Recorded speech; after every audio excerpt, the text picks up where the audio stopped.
Ladies and gentlemen, after 2 weeks of vacation, we have reached episode 44 Yes, of sir. Speak on It. I did not look up jersey numbers, which is right on point for the new year, me forgetting to look up jersey numbers for 44. Pistol But Pete top of the dome, Maravich. Pistol Keith Pete Van Maravich. Horn wore Jerry 44. West. Jay West, the logo. We can stop right there. Wait, did Keith Van Horn wear 44? I'm sure he did. I got He another did. one. Keith Nathan Van Horn Williams. wore 44. George Gervin. Oh, Yo, the yo, Iceman. yo, I got one. Okay. Brian Scalabrine. Ladies and gentlemen, I'm your host, Danny Ocean, as always, joined by the smoothest man on the planet, Losty Mix. How was your vacation? Oh, people, first off, if you don't, go ahead and follow brother on IG because you probably saw me acting the damn fool up in Cancun. But that's to confirm to you that my vacation was incredible. I was out there in the sun. So days after I landed in Cancun, I saw the East Coast got hit with a snowstorm, and I said, "Baby, let me live it up a little bit more." And Oh, you missed before the snowstorm? yeah, fam. I left like a day after. Oh, The day or two before. oh, dog, it was hell. And if anyone asked what I was drinking, well, in the words of Stone Cold, tequila, beer, mo tequila, whiskey, mo tequila. That was me for 6 days. Living. Came back Oh, petty man. and living, baby. Petty and living. Eddie and living. That is a way of life that I would more than happily adopt. Petty and living. As always, this show is brought to you by goingfor2.com. Fantasy season may be over, but Going for Two still has tons of content to get you prepped for your next draft, or if you want to get practice for next season. D, you and I, well, we'll get to your commissioner notes later, but I think I finished in 8th place. I finished. We can get this one out because I'm about to turn my Okay. commissioner notes into sports pick notes because I was so distraught at losing to a certain person in one of my leagues. I had to get back into sports betting because that was Mm, nasty. But mm. my boy finished 8th. Danny finished 8th. Congratulations, another good season. I finished 4th. I don't even know how I made it to the playoffs with that depleted ass roster. Shout out to me for winning the division and just making it there.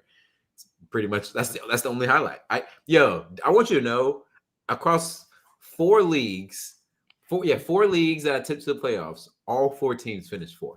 Oh, so you All want no money? no money. Oh my God. Damn, I was hurt. I was hurt. That's why I got into like sports betting when as soon as I came back because I was like, nah, this is sickening. Sickening. Oh my God. I am so sorry for your loss. That might be more traumatizing than my situation. Like I knew I wasn't going to win any money, so I really didn't care. 4th in 4 leagues. And one of the leagues, the most expensive league, had I played Amon-Ra St. Brown, I'd have money right now. That's what hurts me. That's what Mm, hurts me. that's But, tough. I'm but sorry. nah, But that it's doesn't all mean you need to go back to that narcotic of gambling. We need to nah, talk like 1-800-GAMBLER is real.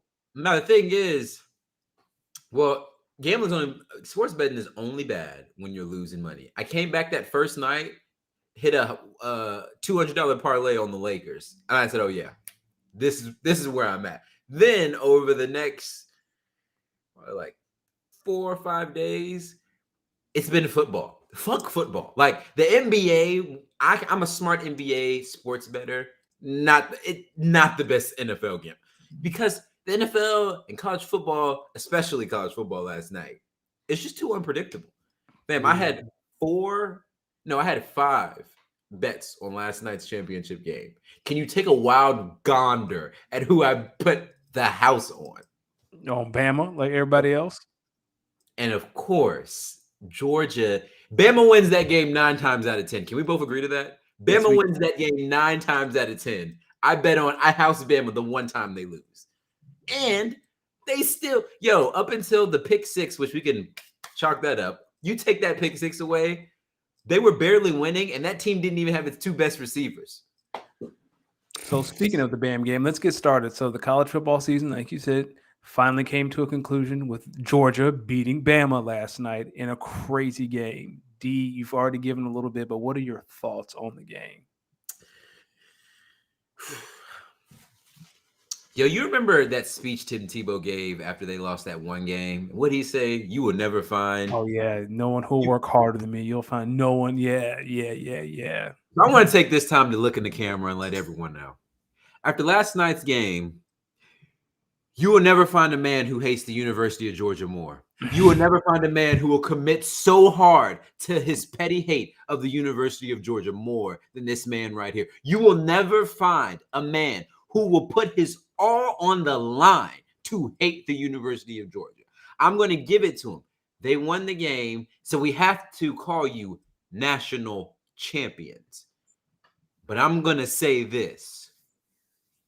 Let Bama have them 2 receivers. Y'all are smoking dust. And you know why I know? Because the damn play that J-Mo got hurt on, he smoked your corners. That's all I needed to know for that game. Y'all are national champions, and I'll give you that. Bama. Y'all, man, Bama. I'm on y'all's bandwagon next year. Don't worry. I'm still a proud Hokie, and I'm going to cheer on all 8 wins Virginia Tech's going to have next year. But that's a high bar. Thank you, I know. But Bama, we on a revenge tour next year. We on a revenge tour next year, Bama. And your boy right here, roll tide. No. Yeah. That's how mad fam. I will never commit to anything more than I'm about to commit to hating the University of Georgia more than I already do. So may I ask a question? question? Any of my ladies listening, don't take that the wrong way. I wasn't going to commit to you anyway. Now, time.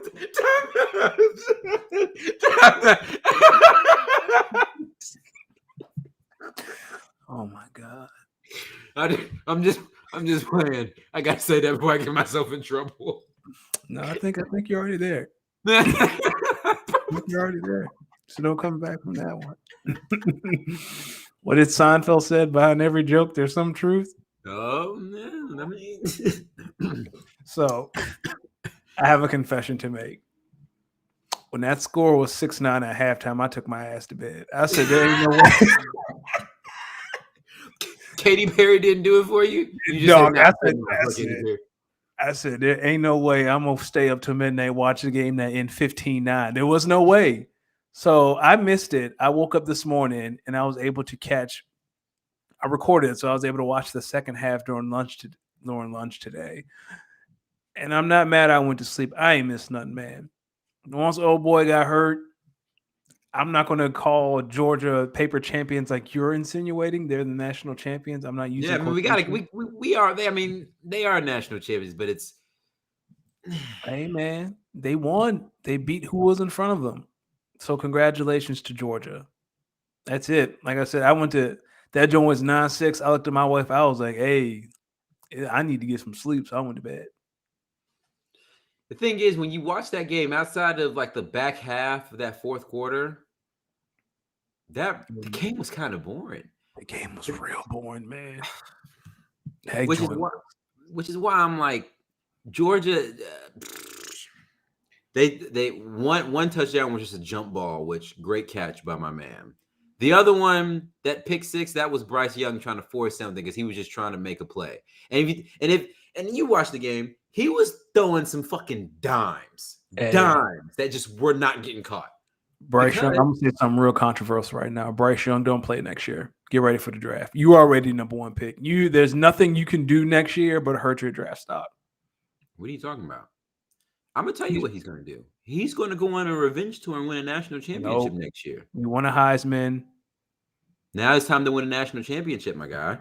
Bryce, shut it down. Get ready for the NFL. Let me tell you something. Will Anderson, number 31 for Bama, he actually should be number 1 overall when he come out. Dog. The thing is, playing a confident Bama team, that's scary. But playing a Bama team that's on a revenge tour, I will say, if they meet Georgia in the SEC championship next year, you won't have to worry about Georgia making the playoff. They're going to lose like 62-7. They are going, Georgia. First off, Georgia's not bringing that same team back. They're going to bring back. Oh no, they're going to bring back a watered down version because a lot of those guys are going to be making some NFL money. So I can tell you next year when Bama brings back 98% of the team they had this year, they are going to poor Oklahoma and Texas. One of them is going to be in the SEC West. It does. So before we talk about them, the SEC has won 3 national championship games in a row. Well, the last 3. Do you foresee any team or conference being able to stop the reign of dominance by the Southeastern Conference? Trevor Lawrence ain't walking through that door. Deshaun Watson not walking. I wish he could. Redacted Watson's not walking through that door again. I don't know. I don't know what the hell Ohio State's gonna put on the field. The Pac-12. I don't know if they got the athletes. Lord have mercy. We are in the beginning of maybe a 10-year SEC Really? Fam. I mean, they've won what, 10 out of the last 12 or 10 out of the last 13? Something like that. Yeah, I mean, so we're already in this dominance. I think we got at least another 5 to 10 years, fam. Until Nick Saban decides he wants to retire, that's when I think some disparity is going to happen, and some recruits are going to start going elsewhere. But because, okay, you think about it right now, right? You think about the contenders. You see Bama, you see those guys down in Athens. You maybe see an LSU if they get the right pieces together. Maybe see a Florida if they get the right pieces together. Texas and Oklahoma are joining the SEC, which I know we're about to talking about, but I don't think either one of us has either one of them really being competitive, especially without Lincoln Riley, who was a smart man. Now that we look at it, genius. So, okay, look outside that conference, right? Look outside that conference. In the ACC, you only have Clemson, which, by the way, people, the worst Clemson team in the last decade still won 10 games. I should tell you something about what they got down at Clemson, South Carolina, right? The worst Clemson team in the last 10 years won 10 games, and they took the national champions. They gave the national champions a game. Like, that opening, they gave them a game. All right. What other conference? Because outside the ACC, you only got Clemson. You go to the Big Ten.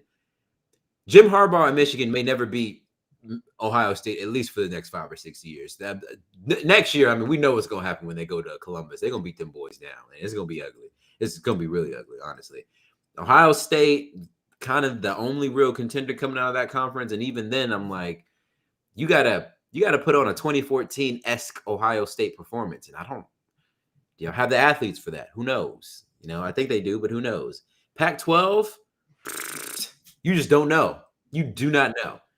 Big 12, fam, y'all, hey, Big 12, y'all just crown yourselves as conference champion and go to that Cotton Bowl. Yep, that's it. That's the best thing y'all got. No black kid should be forced to play in that bowl called the Cotton Bowl. I stand behind that. Nah, they knew what they was doing. They named it the Cotton Bowl. It was, hey, we gotta mind you, motherfuckers. No black kid should be playing in something called the Cotton Bowl, and not in 2022. That's probably why most of them players be opting out. You hear some of the name of these bowls, and you're like, fam, I'm not playing that. Yo, I don't know if there's enough dollars in the world that makes me want to play in the damn Duke Mayo Bowl. Like, are you serious? Did you see them drown that dude in Mayo? Nah, I'd fight somebody. Fam, I'd fight somebody. No. Oh, nah, damn fighting. We stabbing somebody. We pulling out a knife. Isn't it hilarious, though, that the Mayo Bowl, I believe, was North Carolina and South Carolina, and Mac Brown still found a way to lose to a South Carolina team that was very underwhelming. At what point do we have to have a conversation about the University of North Carolina's football program? Fam, it's never going to live up to the football program. Let's just call it what it is. This is as good as it gets for UNC football this year. Well, last year, because Sam Howell was on the rise. This year, there was pressure, and Sam Howell is now QB 4. 4? I guess draft eligible. Nobody checking. Prayers, I'm not going to say prayers to whoever picks him, but just got this in. Jamison Williams tore his ACL. So that was that injury. You could tell it was tough, but you could tell by the way it looked. Yeah, that joint just pop. Sucks because that's their 2 best receivers who might actually come back because they tore their ACLs. Nick always, even in L, Nick Saban finds a way to win. But to answer the question, I do think now that the NIL is a thing, that there might be more parity throughout college football. Now that athletes essentially are signing 1-year contracts, right? Like you can go to a school for a year, jump in the transfer portal, see what's out there, get more money and go somewhere else. And especially for schools with deep pockets, all these schools in Texas, hell, we might see the rise of TCU again. So I think the chokehold the SEC has on the nation will still be there. I just don't think it's going to be as tight as you do now that players can get money over the table instead of under the table. See, this is my thing about this. And I think it's because I'm starting to see what people mean when they say listen to Nick Saban, because he knows the keys. When Nick Saban said, yo, the RPO offense, it's not like it is once if y'all want to play this way, we're gonna play this way. Just know if we start playing this way, y'all not gonna have fun. And what happens when Nick Saban got the right athletes in the RPO system? You got that offense from last year, it was just filthy. It was filthy. I say that to say, when Nick Saban says, hey, we may need to regulate the NIL a little bit. You know what that tells me? Bama's saying, yo, y'all want to play that way? We can play that way. But if we play that way as Bama, y'all not going to like it. Because you know what's going to happen? Yo, old millionaire racist motherfucker living in outside of Tuscaloosa, Alabama, who just got bread to spend, who just wanted to keep seeing Bama run the national championship. You know what he gonna do? Yo, whole offensive line, how y'all like $250 a year just to block? Oops. Damn, at the same time, ain't no money like oil money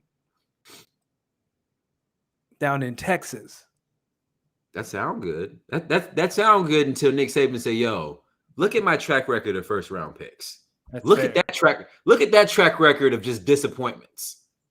Hey, I'm with you. Like, that's Nick Saban has the big joker of all. Like, give me 3 years of Saturdays, I'll give you a career worth of Sundays. Like, that's the coldest line you can say to a kid. Mm-hmm. And the thing is, they have the player. Like, I think when good players, especially players who want to work hard, go into Bama system, you're having other good players, especially NFL players, come back and tell you, yo, like, you're essentially practicing against future NFL players. So if you do great things here, out there, I mean, you're playing against a bunch of mailmen outside of a few good teams in the country. You're gonna be all right.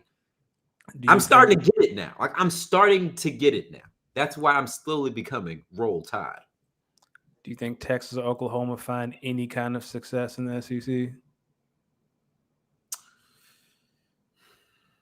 I think their basketball programs will experience a little bit more success. Football-wise, good fucking luck. Yo, that's Lincoln Riley. I slandered you because I thought you was pussyfooting away from trying to take a challenge in the SEC. My bad, dog. I get it. You definitely knew in 2 years you were going to get fired had you stayed the head coach of Oklahoma. I get it. Steve Sarkisian, I hope you didn't sell your home in Tuscaloosa, because Nick Saban about to bring your ass right back here shortly. I'm about to say, it wouldn't be wild if Texas fired him. He'd be like, all right, I guess I'll just go be the OC over at Alabama again. It's so easy for him, right? Like, fam, Nick Saban be having, I'm not going to say he has the easiest coach, but think about it. You're going to get the best recruits, and you're always going to get either a good you're either going to get a good NFL coach that got fired or a good college coach that got fired to be your OC or DC. Fam, every year. Easy money. They come to Alabama to rebuild their name, and then they leave and you get another one. Yeah. And it's easy money too. Speaking of the NFL, let's talk about the playoffs. Everything is set. Titans are your 1 seed in the AFC. Crazy since Derrick Henry's been hurt. And your Green Bay Packers are the number 1 seed in the NFC. This weekend is wild card weekend, jam-packed. We got Cowboys at the Niners, the Rams in Arizona, the Eagles in Tampa Bay, the Steelers on Sunday night against Kansas City. The Raiders are in Cincinnati, and then the Patriots are in Buffalo. What team should be on upset alert, and which team should be on blowout alert? I think we both have the same team for blowout alert, so we might as well get Pittsburgh. Go ahead and start your vacation, dog. You just going home. Yo, the line is at 13.5. Oh my God. Go ahead, start your Cancun, your Aruba, your Bora Bora, your Turks and Caicos, your Germanys, your Miami. Start your planning now. Your asses will be heading there fresh off the boat on Sunday. And before I start this, Lander, I'm going to give a special shout out to Mike Tomlin, because as a black man, you have done a hell of a job coaching the Pittsburgh Steelers, one of the prestige organizations in this league. My only beef is that you, Mike Tomlin, did not put your foot down and force that old fucking hag log to retire. That is Ben Roethlisberger. Big Ben has held this franchise hostage for at least the last 5 to 6 years. He's not good. I think he's a borderline Hall of Famer. He stole 2 rings and rode the coattails of 2 good defenses. Fam, Patty Mahomes, I'm looking dead in the camera when I say, run up the score. Fam, Chiefs defense, please. That guy should not be pointing to God because God's not pointing back to him. I need y'all to get this man's career. I'm so sick of it. Yo, I have never seen, and I know I'm not alone here when I say this. I have never seen the football world come together and collectively pray for a tie between 2 teams, because everybody in America outside of the Pittsburgh Steelers fan base did not want to see Big Ben play another snap of football. It is nasty. We're about to watch Big Ben go 11 for 45, 205 yards, an interception, and a garbage time touchdown as the Chiefs beat the Steelers 35-7. And we're all going to be sitting here saying there was no reason for that when we could have gotten JHerbo. We could have got JHerbo in this thing. That's my blowout alert. Do you want to go? I'm gonna let you go for blowout alert before we go on upset alert. Say, Big Ben's retirement party is happening Sunday night in Kansas City. 35-7 is generous. Put 50 on that man. Let him know that he does not deserve to be on the same field as Patrick Mahomes. Beat him so bad that the organization just has to move on. Yes. Like they have to move on. Beat him so bad that at the press conference he's like, "Yeah, I'm good. I'm good, dog. I'm good." And the thing is, this isn't one of those games. This isn't one of those instances where they played early in the season. This is 2 different teams. Fam, these guys played the day after Christmas. Not even a month ago. It is January 11th. They played on December 26th, people. And it was like 36-14 or 13. This is about to be a good old-fashioned Texas ass whipping, as JR would say. This is not going to be pretty. And I hate it because outside of Big Ben, I ain't got no problems with the Steelers. I had no problems. Fam, the Steelers are one of the best organizations in the NFL. They're greatly ran. They've had 3, maybe 4 head coaches.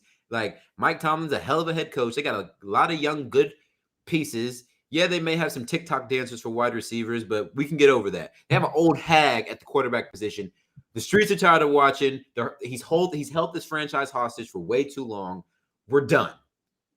And if there's any Pittsburgh Steelers fans out here who are like, "Oh, you're doing too easy, Big Ben," fam, y'all have not won a Super Bowl in over 14 years? 2008? 14 years. And this guy has robbed y'all of at least 2 or 3 because y'all have had plenty of talent. If he couldn't get it done with a generational wide receiver and running back on the same damn team, it ain't going to happen now, Captain. Get this fuck out of here. Upset alert. Let's talk about it. Upset alert. This pains me because when I say this, I don't. Come on. I know where you're going. Say it. I'm going to say this. On upset alert are the 2 teams that are playing NFC East teams. Niners and Bucks. Y'all best to be careful. Well, would it be an upset if the Cowboys won because they're the higher seed? Fam, I think me and you both know. Between the Niners and the Cowboys, the Niners should win this game. The Niners should win this game the way they play. The Bucks should win this game the way they play. But I'm going to let y'all Bucks and I'm going to let y'all Cowboys fans know. I'm going to let y'all Bucks and Niners fans know right now. The Eagles and the Niners are cut from the same type of cloth that you do not want to play in the playoffs. You do not want to play 2 teams that just run the ball. As someone whose team cannot stop the run, I need the Niners out of my postseason immediately. As someone who would rather play the Eagles than play the Bucks, I don't want Tom Brady in my playoffs at all. this is the year the Packers win the Super Bowl. No. This is the year the Packers get to the Super Bowl. The Bucks and the Niners have got to go. So on upset alert, the Bucks and the Niners. Upset. I need y'all to lose. My upset alert is the Tampa Bay Buccaneers. Yes, because sir. the Philadelphia Eagles are going to run it down your throat, and then we're going to go to Green Bay and run it down Aaron Rodgers' throat. Let's take it then one they- game at a time, buddy. Let's take it. Then You got to we're gonna beat go to Tom. the NFC champion. Don't worry about Tom. Tom not going to touch the field because we're going to run the ball until they stop it. The Bucks have the 12th ranked run defense in the NFL, so they're just a little better than above average. And the Eagles have the best rushing offense. Nick Sirianni, do not get cute like you did last time we played them. You give the ball to Miles Sanders, you give the ball to Jordan Howard, and you let them thump and grind. I don't care how that sounds. For 200 yards. Interesting word. You know, at one point the Bucks had maybe like a top 2, top 3 run defense. They did. Now it's 12th. And they're also missing AB. Chris Godwin is gone. Darius Slay, you an all-pro corner this year. Shut Mike Evans down. All of the resources go to Gronk and eat Brady alive. Who are y'all's safeties, linebackers? Because it's going to be a mismatch. And I would say you may want to put your second best corner on Mike Evans and put Darius Slay on Gronk with some safety help over top. I don't care what you have to do. I just know AB's not there because AB broke our back last time. AB's gone. Chris Godwin's gone. We have the resources to slow this offense down enough where we can win the ball. We can win this game with ball control. And I swear to you on everything, if we win this game, we are going to Green Bay and we are going to beat the Packers. On God. No, let's take it one step at a time. One step at a time. You're right. We got to get through Tampa Bay. But that's my upset alert. I'm very confident. I'm not scared of Tampa Bay. And I'm going to. I think this would be the year not to be afraid of Tampa Bay. But I do think I'll save it for next week. We'll see how these games play out. I don't want to speak too soon. We'll see how these games play out. Another team I think should maybe be on upset alert. And I don't know if this is really going to be an upset, but Cincinnati. This is going to be a lot of y'all's first playoff game, and I know this is going to be the first time that Derek Carr starts a playoff game, but he's been in some high pressure moments, and this Raiders team, man, they're put some respect on Derek Carr. Yeah, they're Derek scrappy. Carr has had a lot of moments this year. Yeah. And they're a scrappy Raiders team. They got some momentum. They played in arguably one of the 2 or 3 best games of the season on Sunday night, which I know we're about to talk about here soon. But hey, man, we got Bengals. It's different in the playoffs. Now, I still believe in Jamar Chase and Joey Burrow. Should have been JHerbo, but you Cincy fans, watch out, because if y'all are one and done, it's going to be quite a shame because I do like me some Joe Burrow. Hey, dog, imagine Vegas, you fired a racist and you go to the playoffs. That's crazy. Crazy how that works. Speaking of the Raiders, do you ever think there's a world where John Gruden might get hired again? Yes, absolutely. Listen, the world will forgive racism. It will forgive domestic violence. If you are good at Antonio Brown is going to get another chance to play in the NFL. He got on IG Live and degraded his baby's mother in front of the police and told them to slam her ass. He's still getting opportunities. You know what's interesting about AB is that he's always came out and said X, Y, and Z was doing him wrong, and it's later came out that he was kind of right. Everyone's beef with him is how he handled each of these situations. But he has not been. He said the coaches were racist in Oakland. He said his baby moms was trying to set him up and was slandering his name and was trying to set him up and all that. But to get on IG Live and treat her and tell the police to slam her, whoo, son. Then, he's also accused of sexual assault and rape. He was in college. And then this Bruce Arians Bucks thing. It's like you saw those antics and you were like, he ain't acting like that for no reason. Like he ain't acting like that for no reason. We're going to talk about the Bucks later. I have a very interesting theory on the Bucks. But let's Yeah, talk about Sunday night. So football fans everywhere except the Steelers, we're praying for a tie, so we don't have to see Big Pen, like you said, point to God. No, he ain't pointing back. Don't nobody care about Big Pen. Come to an end that it deserved, right? Because no, it deserved to end in Baltimore, but he gets another chance. The Chargers couldn't stop one last run. They let the Raiders kick a field goal, win the game. Do you blame the Chargers defense? Do you blame Brandon Staley for taking the timeout? Brandon Staley got on the podium and said, "Yo, I took the timeout to help get us and our best run personnel." That was his reasoning for calling that timeout.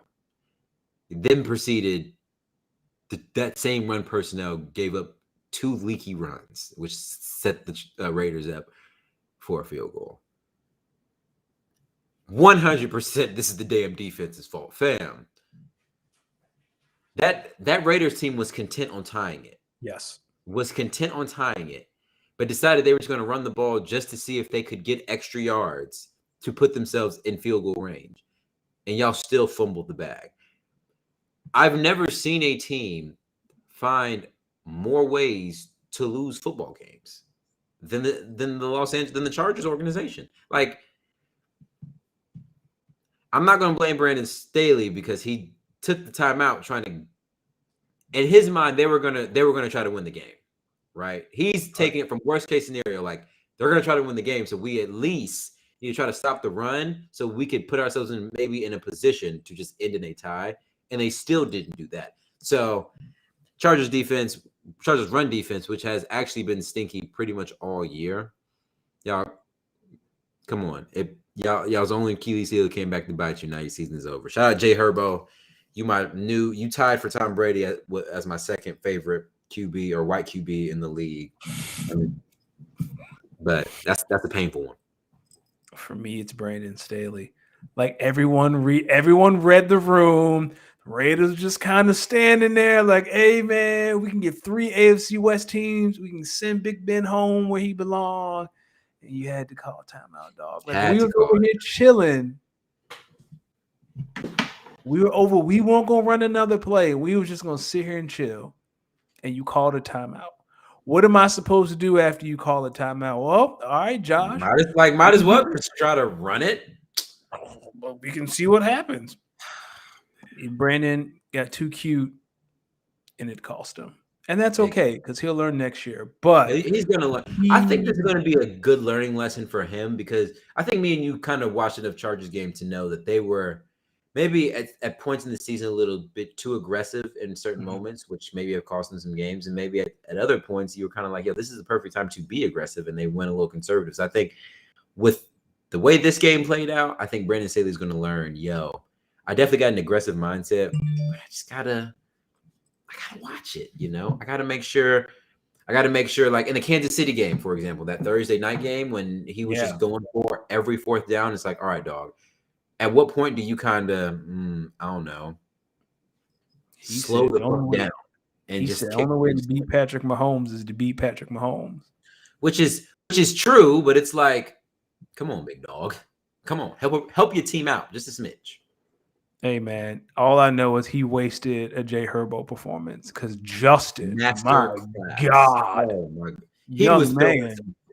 Extend him. He threw the dimes that had me thinking, like he put so much inspiration and faith in me that I thought Bryce Young was going to come out and just channel his inner JHerbo because like he was slanging it. I mean, he was throwing some rockets too. Like Justin Herbert throws the kind of balls, that I just feel like his receivers are definitely like. Gotta blow the hands off real quick. If you notice, every Chargers receiver wears gloves. Ain't nobody catching that ball with nothing but their bare hands. They wouldn't have. Man, you crazy as hell if you catching any football thrown by him with your bare hands. You crazy as hell, man.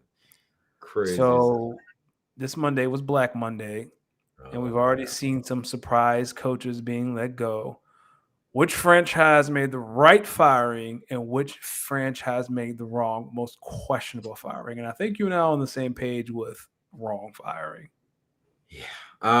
Let's start with the right firing, which we may just based off some news before we start the pod, we might have the same answer here.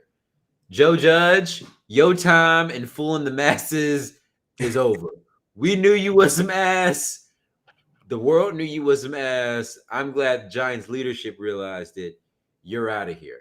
Matt Nagy, I'll be seeing you working in McDonald's here soon.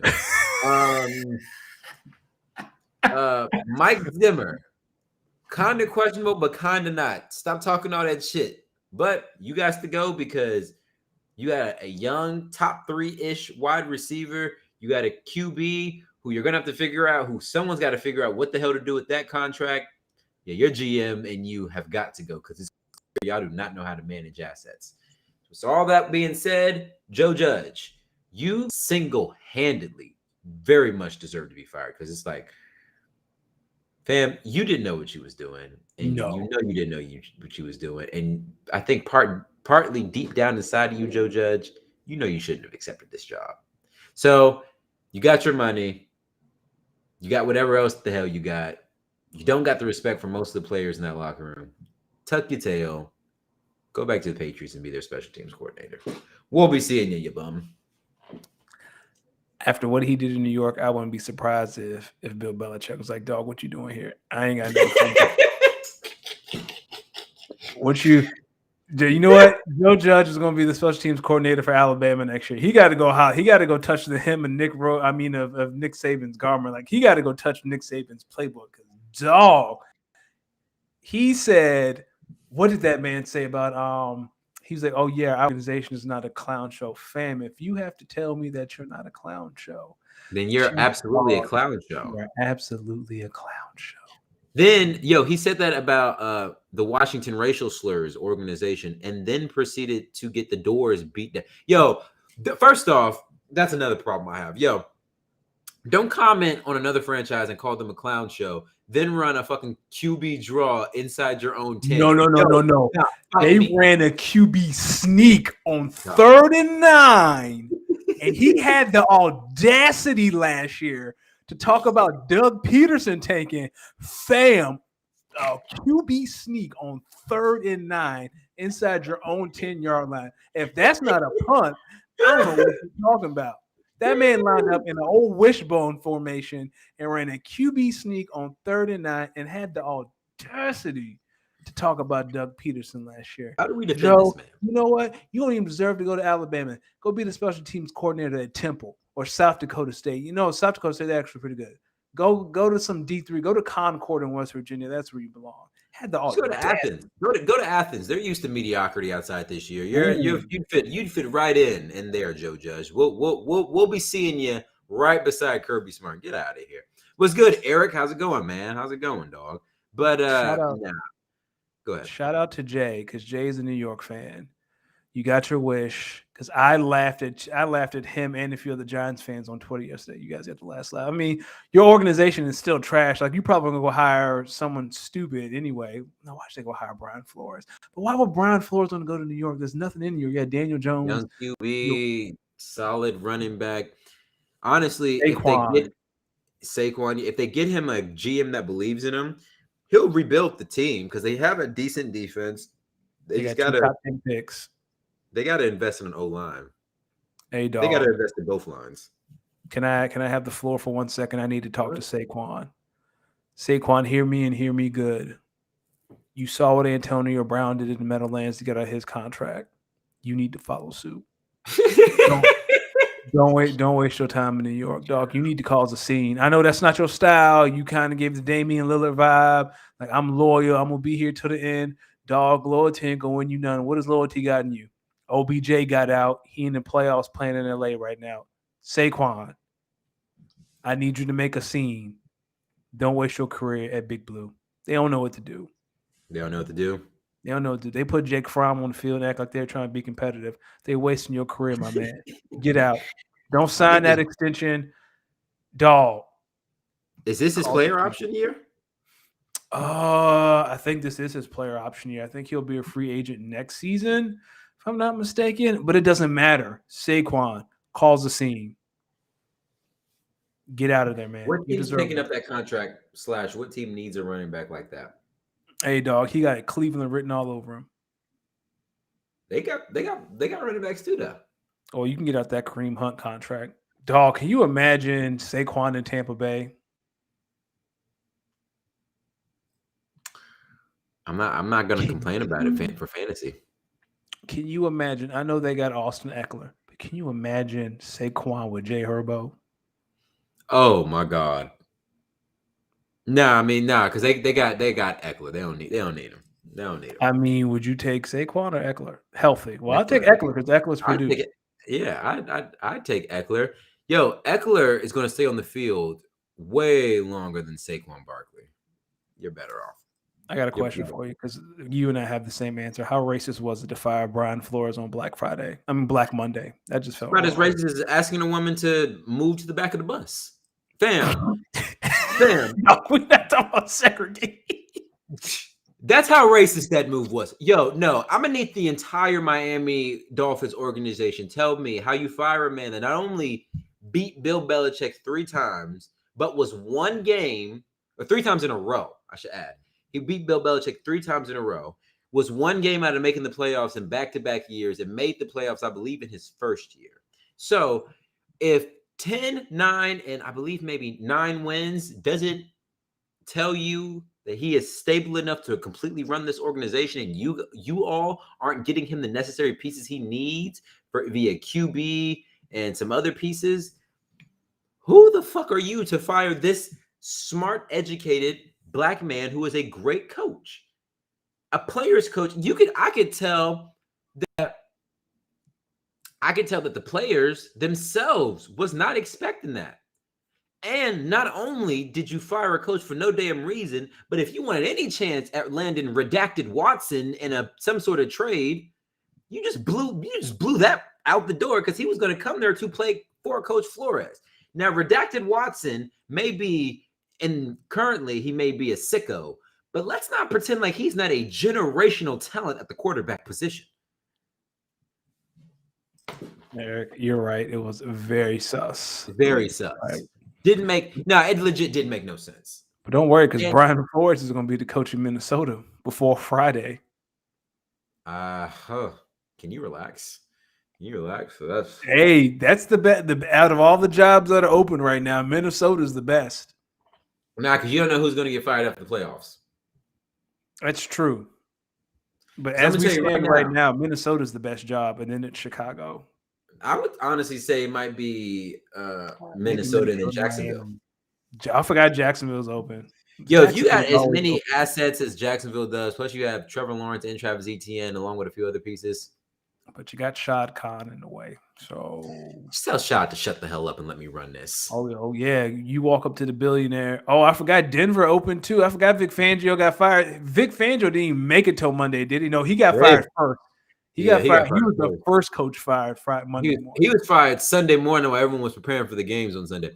Listen, this is my thing about the Denver job.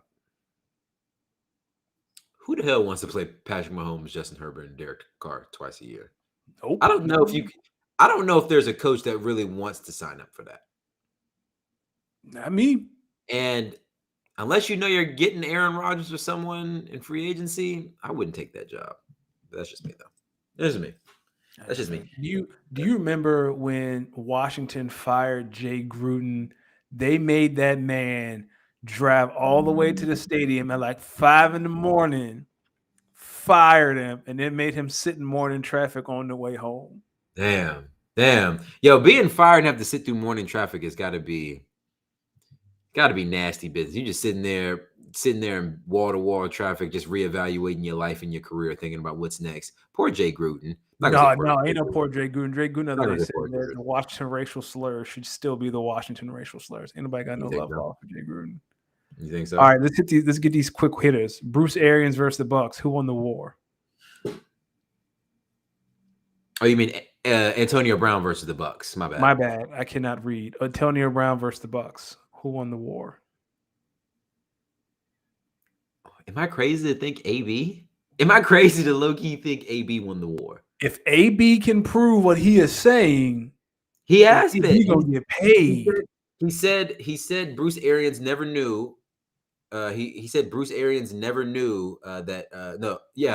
He said Bruce Arians acted like he had never knew about Antonio. No, Bruce Arians said he didn't know about the injury. Antonio Brown came out with the text message and said that was a lie, which then caused Bruce Arians to then come out and basically retell his old side of the story, which has me thinking, y'all was really trying to make my man play injured. And you know why? Because y'all were getting embarrassed by the Jets and didn't like the way that felt and wanted him right back on that field because y'all knew it's a different offense when he's on the field.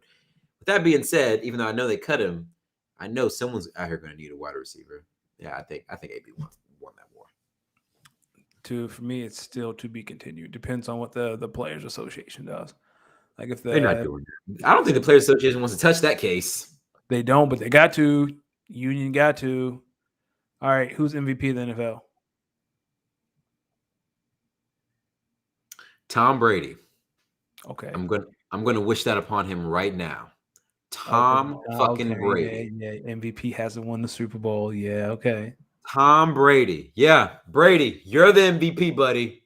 Hey, who else could even win it? No one's in your category, dog. 7 rings. You better go ahead. You an MVP. Yeah, you got it, big dog. All right, for those of us who took this question seriously, Jonathan Taylor. No. And I know running backs don't win this award. You got to go over 2K to win the MVP as a running back. Did he hit 2K though? I don't think he did. He might have hit like 1980. Oh no. Yeah, 1811. Yeah. Well, sorry, Jonathan, you were not the MVP. Told you. Tom Brady's MVP. It's funny because Tom Brady's the MVP. We can both agree to that. But the committee or whoever, the voters, have to choose between Cooper Kupp and Jonathan Taylor for Offensive Player of the Year. Good fucking luck. That's Cooper Kupp. Is it? Yes. Okay. Cooper Kupp. I mean, didn't he have the greatest season in wide receiver season in history? Yeah, I think if you put all the collective numbers together.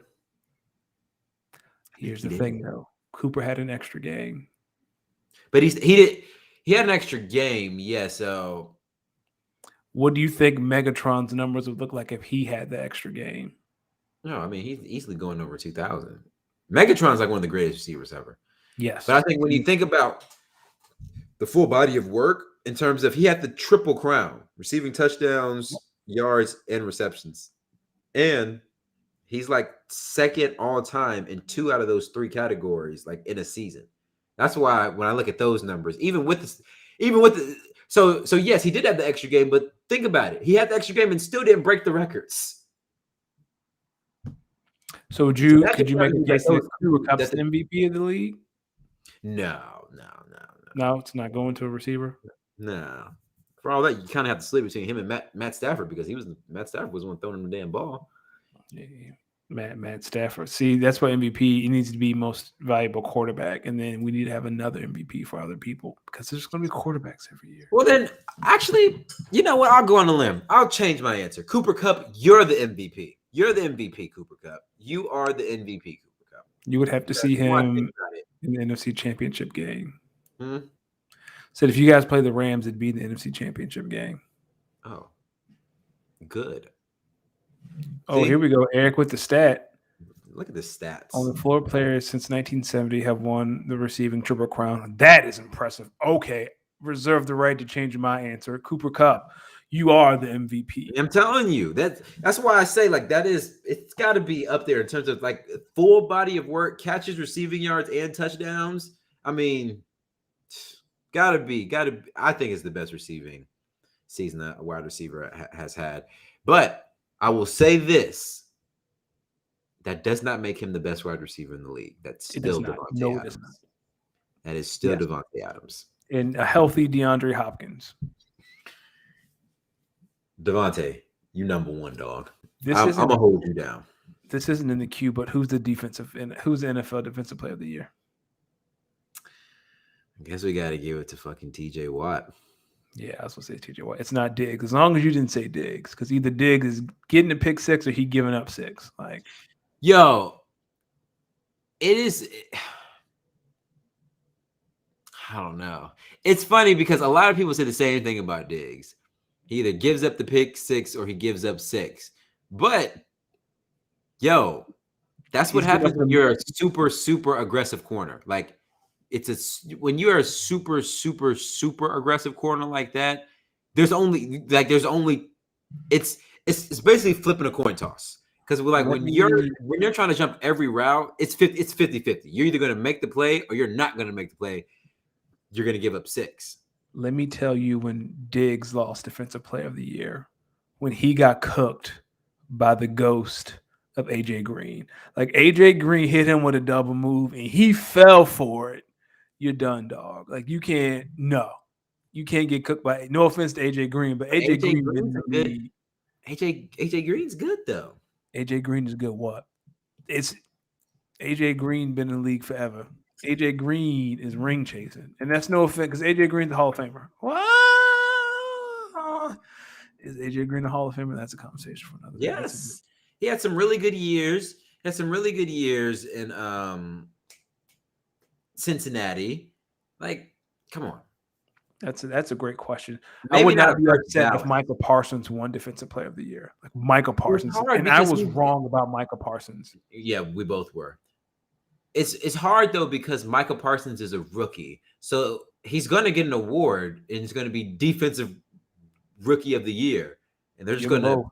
they can't give them both Why because they can't gotta they? give TJ Watt something. TJ Watt's been bitching and complaining just like his brother did all them years that he didn't win XYZ. They can't keep not giving it to him. Okay, that's fair, but it should go to Michael Parsons because he's that dominant. I was bad. Who would have thought Michael Parsons just had to put his hand in the ground and he'd be all pro? Do the Browns bring back Baker Mayfield? God. When will Cleveland learn? Baker's not it. Cleveland, here's what you should do. You see the Vikings just fired their head coach and general manager.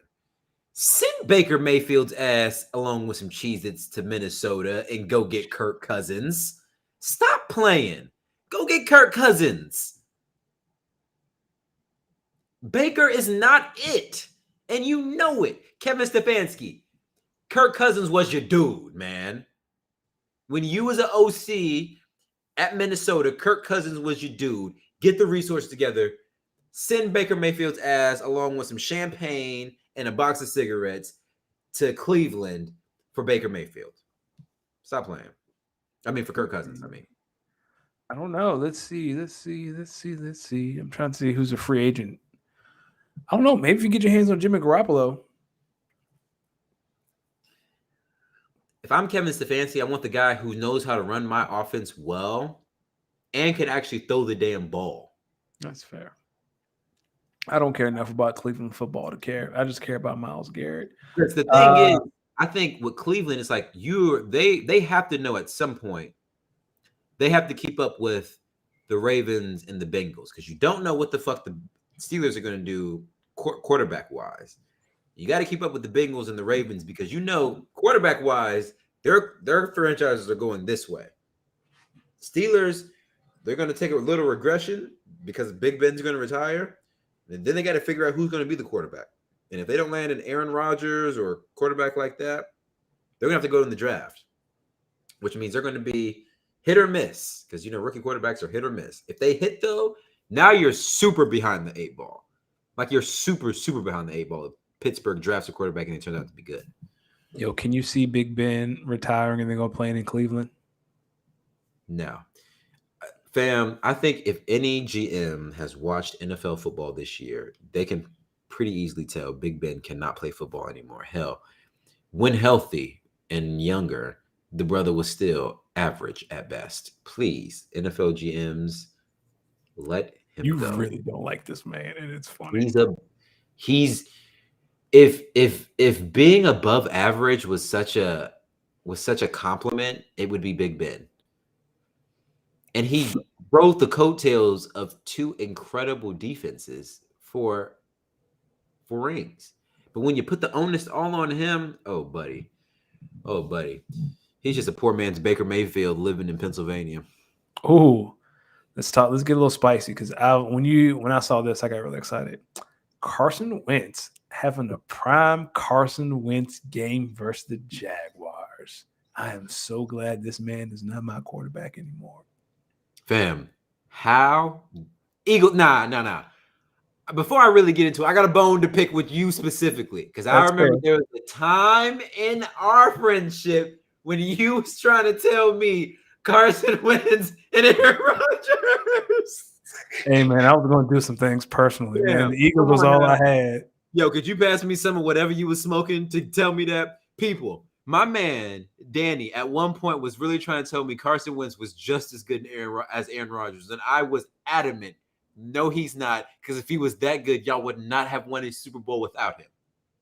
We can't win a Super Bowl without Aaron Rodgers. Y'all won a Super Bowl without Carson Wentz, which tells me he wasn't the best quarterback on that roster. I think Doug Peterson knew, and I think Jeffrey Lurie kind of knew it, but didn't want to hurt Carson Wentz's feelings, and so they both end up leaving. That's nasty. Second, HBO. Y'all can't give me an in-season Hard Knocks and then don't show me the episode after Carson Wentz went out there and wet the fucking bed against the 2-win Jacksonville Jaguars team. Wait, they're not going to show that? I hope they better. I It's don't Wednesday, think they are. right? No, they got to give us that. I don't know. I'm gonna look on. I'm gonna look on their Twitter after this. See, but I don't think they will. No, I don't think they will. But if there was ever an episode of Hard Knocks that HBO should definitely put out, it should be this one, because I want to see what Carson Wentz was in the locker room doing. He was probably in there, unvaccinated, all talking about God's got us, God got us, and someone's in there like, man, God, shut the hell up. God ain't got you. But yeah, I have confirmed that the finale is tomorrow night. I haven't watched an episode. I swear to you, Neither have I. I have not watched a single episode. I'm watching this one episode. Fam, one. People, if you're listening to this, make sure, well, to all the non-brokies out here, make sure that you got your HBO Max subscription on and watch this episode of Hard Knocks tomorrow, because it's going to be primetime fucking television, watching the world in that locker room look at Carson Wentz like a, how do you waste an all-time great rushing season by Jonathan Taylor? Did you see that Frank Reich wouldn't commit to Carson next year? We already here, baby. We here. Man, Indianapolis, welcome to the Carson Wentz experience. Frank Reich probably somewhere on the phone begging Andrew Luck to give football another consideration. Like begging. Andrew Luck was at the national championship game last night looking like an IT manager. He happy as hell. Yo, another one. How do two franchises fail two generational quarterbacks the way they did? How do you see RG3 and Andrew Luck and decide, hey, I'm not going to surround them with the proper talent to be able to win? I will say this, as an avid NFC East hater, it was hard to root against RG3 during his first couple years because dude could play. Wasn't hard for me. Play. You say what? Wasn't hard for me to root against him. Well, I mean, that was your division rival. Of course, you're going to root against him. But and then Andrew Luck, I was definitely rooting for that guy. He wasn't even the same conference. Like, go on, Andrew Luck, and that guy was nasty good. What Chiefs game? Yeah. One of the greatest performances I've ever seen.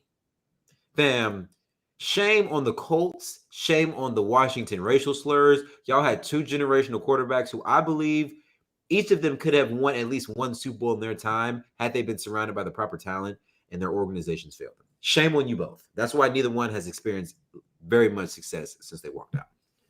Do you think the Jags should take a defensive lineman 1 overall? Oh, God. The Jags have so many deficiencies. So many things are wrong with the Jags. I mean,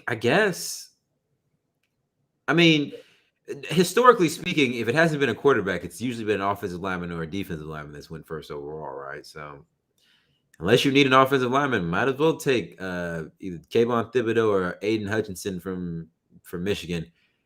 Although, Jags, if you're hearing me, come close to the mic, Jags fans. If you're hearing me, Aiden Hutchinson's going to be a fucking bust. And I'm only saying that because he's white. Draft the black kid. Yo, we gotta get it. It's time to go.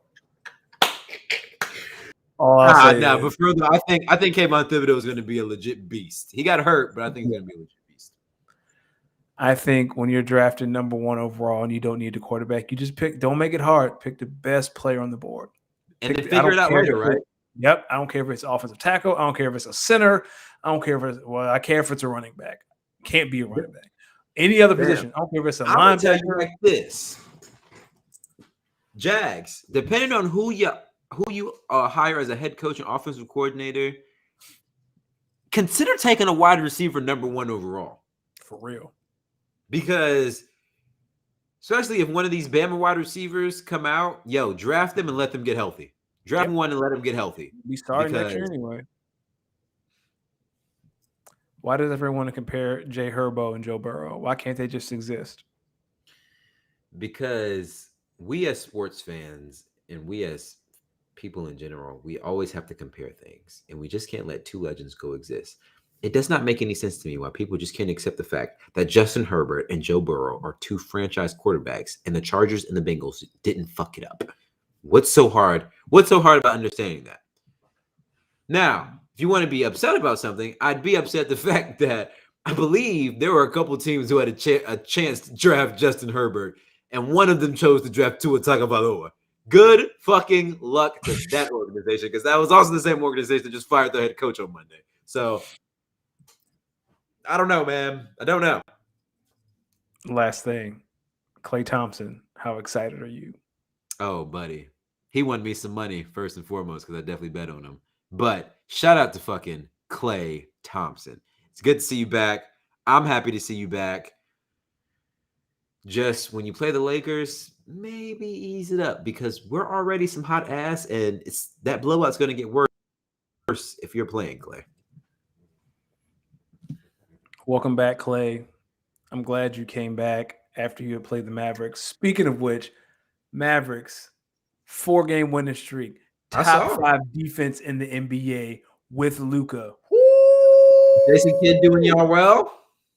He always does well the first year, though, right? In Milwaukee, he turned that team around, the defense in the first year, and then it just went down the cliff. So I'm going to enjoy this moment.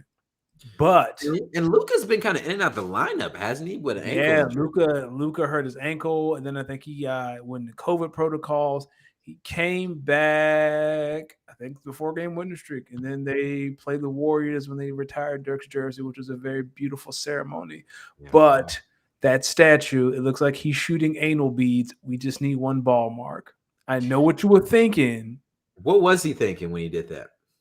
When you saw the mock-up, I know what you were thinking, right? Because Dirk shoots the high arcing ball. You're trying to show the world how high the ball goes in the air. But the balls he's shooting don't go into a basketball goal. They fall into another hole. Mark, we just need one ball. That's it.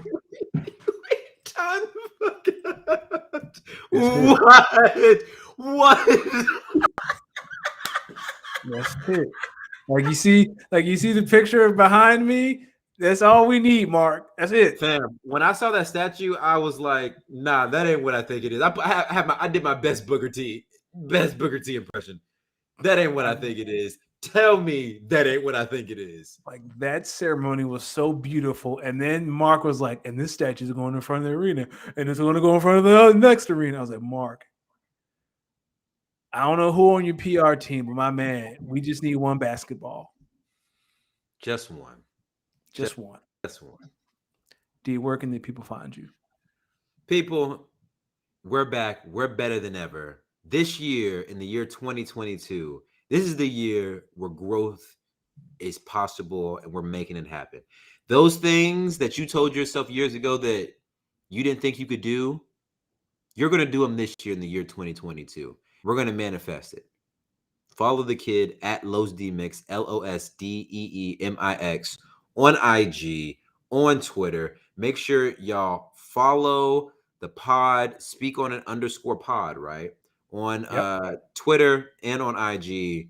Me and Danny are back better than ever this year. Episode 44, and we got plenty more to come this year.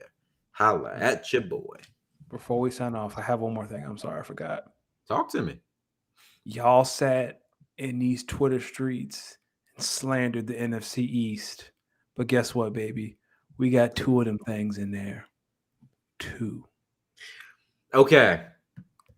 I'm a man who will admit when he is wrong. I came out here and said the NFC least would be lucky a team into the playoffs. I apologize. The NFC East, y'all put 2 teams in that thing, and I will give it to y'all. Y'all proved me wrong. Y'all proved me wrong. Y'all proved me wrong. Shout out to the Cowboys. Great season. Hope y'all win. Shout out to the Eagles. Great season. Hope y'all win. will win. Hope y'all win. Y'all are playing that man. We are. Y'all are and I playing respect that man. And I want That you to remember the man. last time he played the Eagles in the postseason, it was in the Super Bowl. And That's right. And he has not forgotten. And we haven't forgotten. Okay. Find me on Twitter at Matt. Yo. Before we go, before I let you talk about your socials real quick, I also got to get something off my chest. A couple years ago when Matt Nagy was hired and Mike Zimmer was doing his thing, y'all told me the NFC North runs through Soldier Field or through US Bank Stadium. I want y'all to know that since my boy Matt LaFleur has come through and started coaching some things, that brother has been running a fucking muck in the NFC North. So much so that this man has gotten every other head coach fired in our division. You know why? Because we are the class of our division. When you think of the NFC North, you think of the fucking Packers. Don't you dare talk to me about no damn Bears. Don't you dare even think about mentioning those Viking frauds. Detroit, I mean, I ain't even got no beef with y'all. I just want y'all to win 5 to 6 games in 1 year. Come on, man. Stop playing with the Packers. Go Pack fucking go. We gonna see y'all. We gonna see whoever we gonna see next week. And we about to make a damn run, baby. That's all I got. Find me on Twitter at MadAds14. Do you have you want to kick the year off right? You got some rhymes for the folk, or should we just wait till next week? Let me see if I got something. This one's okay. Cutting down all the hate with my machete. Speak on an episode 44. We just living and being petty.